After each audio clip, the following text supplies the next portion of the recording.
కౌరవ సభలో అవమానించినప్పుడు ఆమె భర్తలు పెద్దలు అందరూ నిశ్శబ్దంగా ఉన్నారు.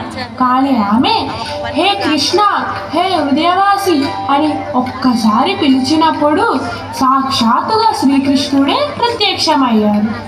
ద్రౌపది మాట వెనుక నమ్మకం ఉంది. ఆ నమ్మకమే కృష్ణుణ్ణి తీసుకువచ్చింది. నమ్మకం లేని ప్రార్థన వృధా. నమ్మకం ఉన్న పిలుపు దైవాన్ని కదిలిస్తుంది.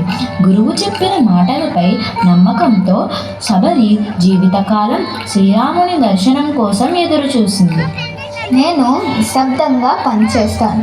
కాలం కలిసి వచ్చినప్పుడు శబరి నిరీక్షణ నమ్మకం ఫలించి శ్రీరాముడి దర్శనం పొంది జీవన్ముక్తిని పొందింది. ఒకరోజు షిరిడీలో ఒక కుష్టి రోగి బాబా వద్దకు వచ్చాడు. అందరూ అతనికి చాలా దూరంగా ఉన్నారు. కానీ బాబా మాత్రం అతనిని ఆలింగనం చేసుకున్నారు. ఆ స్పర్శతో అతని రోగం తొలగిపోయింది. అది శరీర స్పర్శ కాదు, దైవ స్పర్శ. ఆ రోగి బాబాపై పెట్టుకున్న విశ్వాసం నమ్మకమే ఆ స్పర్శకు శక్తినిచ్చాయి. మరణావస్థలో బాధపడుతున్న జటాయువునకు దయాపూరితమైన స్పర్శతో ప్రశాంతమైన మరణాన్ని, ఉత్తమ లోకాలను ప్రసాదించాడు శ్రీరాముడు. అంతేకాదు, మధురా నగరానికి వచ్చిన శ్రీకృష్ణుడు త్రివంకర అనే కుబ్జా చేసిన సేవకు మెచ్చి తన ఆప్యాయతతో కూడిన స్పర్శతో ఆమె అంగవైకల్యాన్ని పోగొట్టి సుందరమైన రూపాన్ని ప్రసాదించాడు. Love all, serve all, help ever, hurt never అని మనకు స్వామి చెప్పారు. నువ్వు చెప్పే అబద్ధాన్ని నువ్వు ఎప్పుడూ రక్షించుకుంటూ ఉండాలి. కానీ నువ్వు చెప్పే నిజం నిన్ను ఎప్పుడూ కాపాడుతూ ఉంటుంది. భయం లేని మనిషే సత్యాన్ని నిర్భయంగా మాట్లాడగలడు. సత్యాన్ని వ్రతంగా ఆచరించు వారి మాటలు ఎప్పుడూ యథార్థాలవుతాయి. అక్షరాలు పరాశక్తి రూపాలు. అటువంటి అక్షరాలను అసభ్యంగాను అమంగళంగాను మాట్లాడకూడదు.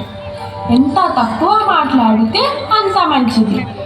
ఎదుటివారి ముందు ఎక్కువగా మాట్లాడటం వలన మనము బలహీనం అవుతాము. అతి భాష మతిహాని, మిత భాష అతిహాయి అని స్వామి చెప్పారు కదా. ప్రేమతో తాకిన స్పర్శ దివ్య చికిత్స అవుతుంది.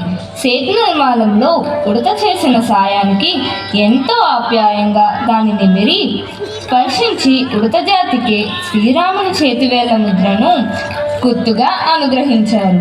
ప్రేమపూరితమైన శ్రీరాముని స్పర్శతో అహల్య అనుగ్రహింపబడింది.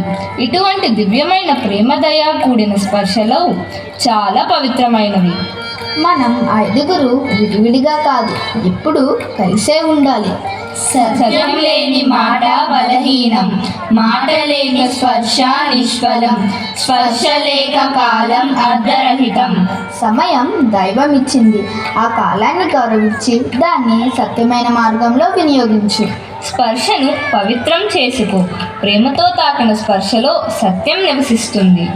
సత్యం తోడైన మాట మంత్రం అవుతుంది. అప్పుడు నీపై నమ్మకం దృఢమవుతుంది. ఈ 5 సూత్రాలు మనిషి జీవితాన్ని పవిత్రం చేస్తాయి.